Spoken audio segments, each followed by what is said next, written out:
before I start your report here on what you can expect in March, I just want to bring a little announcement, and that is now there's available 4 different reports that you can choose from. It's the Lover's Report, which can see how you're affecting each other astrologically, right? A synastry chart. There is a calendar, there is a transit chart, which comes up with all the peak dates pertaining to your own personal chart, of course. And then there is the year ahead, starting from the month that you order it. So these are very exciting. It's a collaboration that I'm having here now with this company, and I know him as an astrologer, which has been out there more than 40 years. He's super good. I ordered his reports back in 93, right? So it's something that I know that you can become very excited about as well. But we're going to dive in for your month now for March, but watch to the end because I'll scroll through those reports so that you can see it. You can check it out for yourself and see what it is maybe that you can expect, right? Let's dive right in, Gemini, and take a look at what's coming up for you here in March. This goes for all of you that are a Sun Gemini, Moon, or Rising sign Gemini. You want to listen to all 3 charts because the aspects we're talking about right here will show up in other areas of your life, and they're just as prominent and important as your sun rating. Okay, so let's get to it.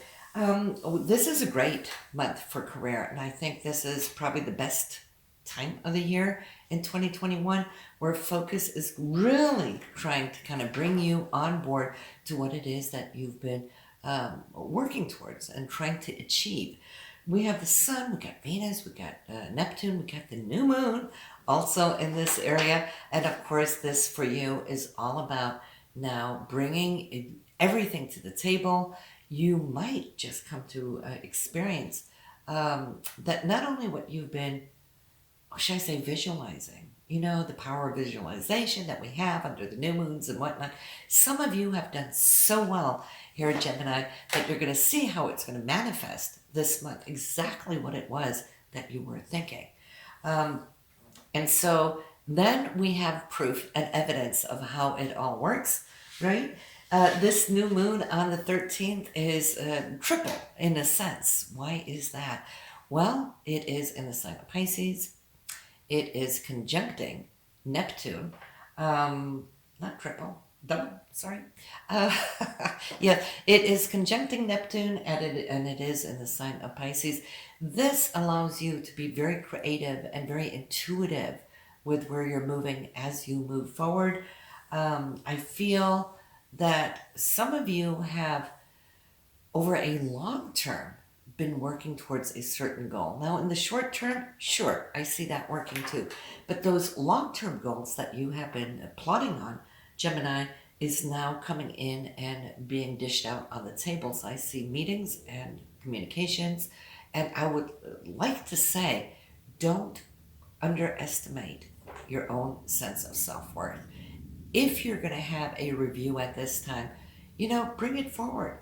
Let them know. Let your superiors, supervisors, and bosses know where you see yourself, not just now, but in the coming year or years to come. Give them the long-term vision, because if you're not expressing it, how will they ever know? If they can get inside of your head just for a little bit to see where you're wanting to expand, that gives them navigation. If not, you're losing out, right?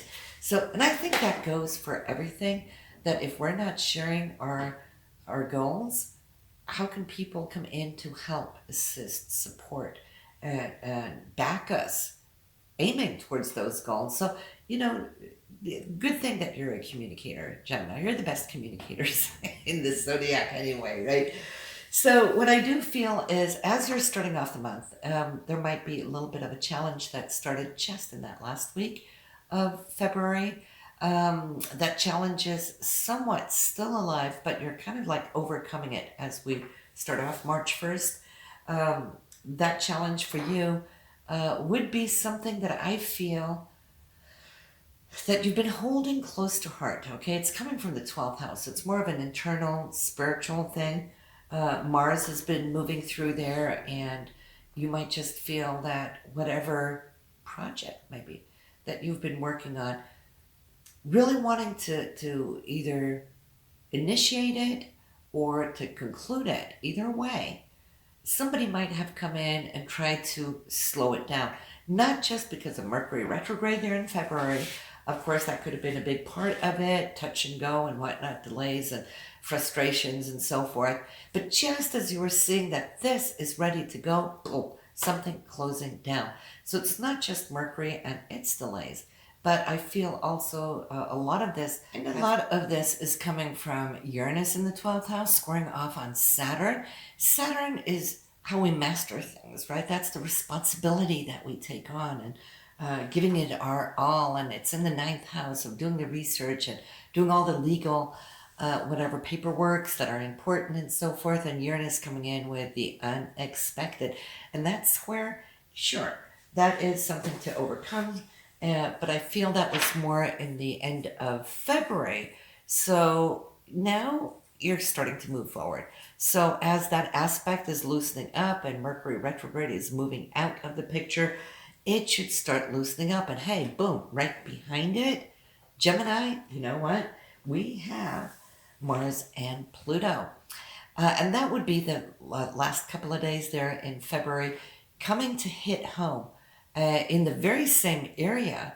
So if we're feeling that it was like this, very wavy in February, well, look at March, when Mars is really just surfing that wave there in your 9th house. So, and Jupiter moving forward towards your career house, that's going to be adding to the party. It's not quite yet. I feel you're laying the grounds, whatever it is you're doing, keep that optimism up and going, because there's a part of your higher self that I see that is seeing, sensing, knowing, being guided and led to find information.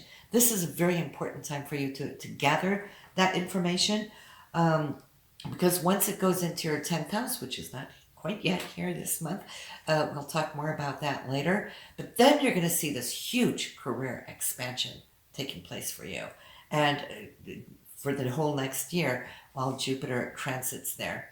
But yes, having Venus and Sun and Neptune and the new moon in your career house, I feel this is good. I mean, really, really good. You can expect some surprises this month, and I can see my camera is falling down slowly, but bear with me. So on the 13th, we have the new moon. We did talk about that. It is, let me try to adjust this just a little bit. So where was I? Okay, just adjusted the camera. Yes, it's a creative time this month for you here with Venus in this area, which also brings you more joy in what it is that you're doing, that you're happy with, right? Expressing that joy, bringing that to the forefront. And it is totally creative when we do have Venus in Pisces. So, I don't know. Are you expecting extra money, some kind of a payout, Gemini? You could come to, not necessarily in a surprising way, because Uranus is not active in this sense, but I feel there could be a payout. And we're not just talking stimulus checks. I know that's good for a lot of people out there, right? So it could be that, for one, because it's coming from an area that doesn't have to do with your monthly income. It's more coming from an outer source.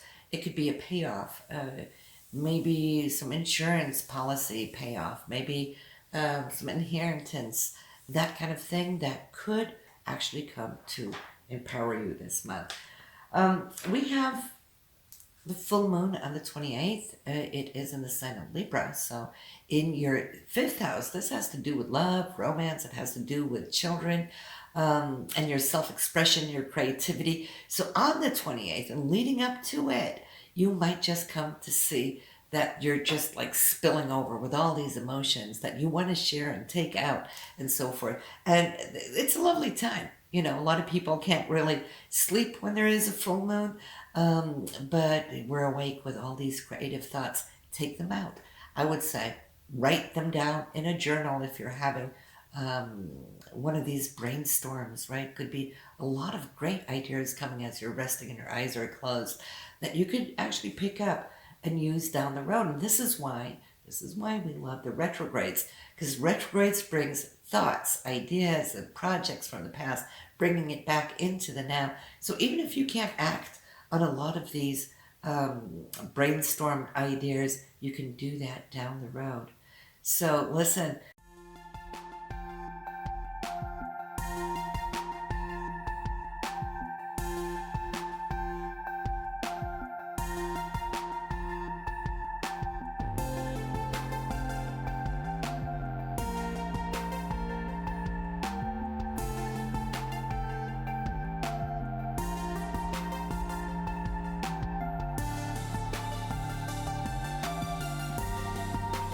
So guys, thank you for watching this month's forecast. Make sure to smash that button and get the notification bell as well for new upcoming reports. And I will see you next month.